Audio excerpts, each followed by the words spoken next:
Assalamualaikum warahmatullahi wabarakatuh. Selamat pagi anak-anak soleh-soleha. Jumpa lagi dengan Miss Imas.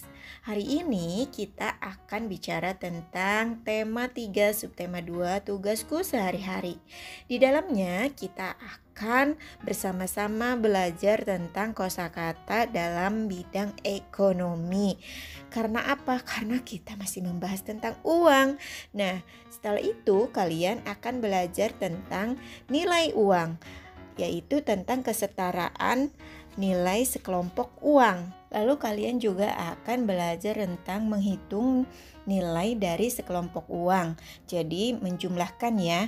Kemudian kita juga akan belajar tentang kesetaraan nilai uang dan harga barang. Kenapa sih kita penting banget belajar tentang kosakata dan tentang nilai uang? Karena untuk kalian gunakan sehari-hari dan kalian supaya tidak sulit berkomunikasi dengan orang lain karena kalian menjadi kaya akan kosakata bahasa Indonesia.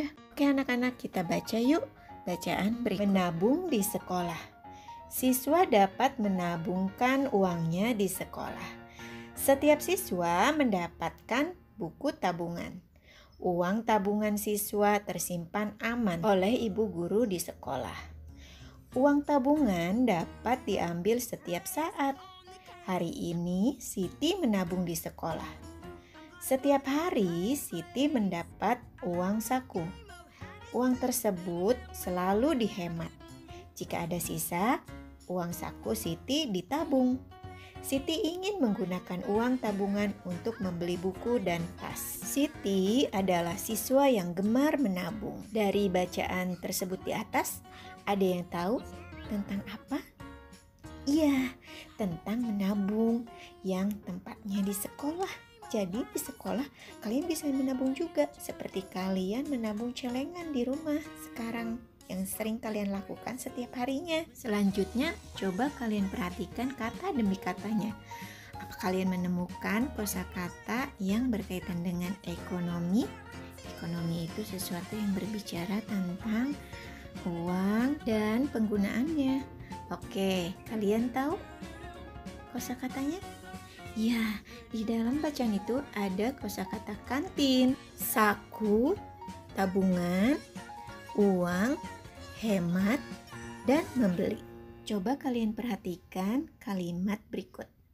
Ibu memberi uang titik-titik untuk bekal ke sekolah. Kira-kira apa ya isinya? Iya, saku. Jadi, ibu memberi uang saku untuk bekal ke sekolah. Siapa yang bisa membuat kalimat dari kosakata kantin? Bisa tidak kalimatnya seperti ini? Aku pergi ke kantin ketika bel istirahat berbunyi. Gampang kan membuat kalimat? Nah, sekarang tugas kamu adalah buat kalimat dari kata-kata berikut. Tulis di buku tulismu ya. Sekarang kita ke cerita bergambar yuk.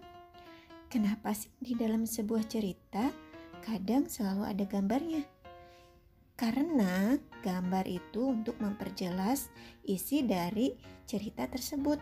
Jadi kita bisa membayangkan bagaimana yang ada di dalam bacaan cerita tersebut. Dengan adanya gambar, maka kalian akan lebih memahami isi dari cerita bacaan yang kalian baca karena bisa membayangkannya secara langsung. Yuk kita amati gambar berikut. Lihat gambar pertama, sedang main bola, lalu ada yang terjatuh, lalu salaman, lalu diobatin. Nah, perhatikan kejadian yang ada di gambar. Tulislah kalimat menggunakan kosakata yang sesuai gambar. Tulis terlebih dahulu kalimat dari setiap gambarnya. Lalu gabungkan kalimat-kalimat menjadi satu cerita utuh, satu paragraf. Misalnya pada gambar pertama, Udin dan Ahmad bermain bola di lapangan. Ahmad terjatuh, lalu Udin segera mendekati Ahmad. Lalu mereka saling bersalaman dan meminta maaf. Kemudian Udin membawa Ahmad ke dokter untuk mengobati luka yang ada di kaki Ahmad. Nah, itu contoh cerita bergambar yang dibuat oleh Miss dari susunan kalimat per gambarnya. Kalian coba buat sendiri ya dengan langkah-langkah yang sudah dijelaskan di awal tadi, yaitu membuat kalimat per gambarnya dulu lalu disusun menjadi satu paragraf. Tulis di buku tulis tematikmu dengan rapi ya.